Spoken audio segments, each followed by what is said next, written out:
የማይጸልዩ ሰዎች እየዘመሩ ይሸነፋሉ። የማይጸልዩ ሰዎች እያገለገሉ ይሸነፋሉ።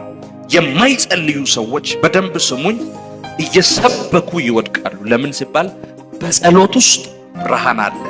በጸሎት ውስጥ በተስፋ መሞላት አለ። በጸሎት ውስጥ ርስት አለ። በጸሎት ውስጥ ኃይል አለ።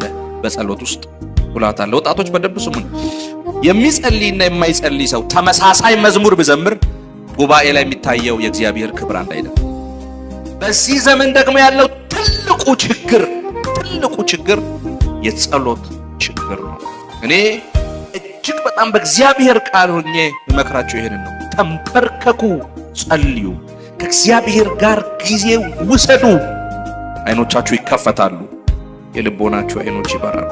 እግዚአብሔር ልል ያሰበውን ነገር ተረድቶ እንደመኖር በረከት የለም። እግዚአብሔር ሊናገር ያሰበውን ነገር ተረድቶ እንደመኖር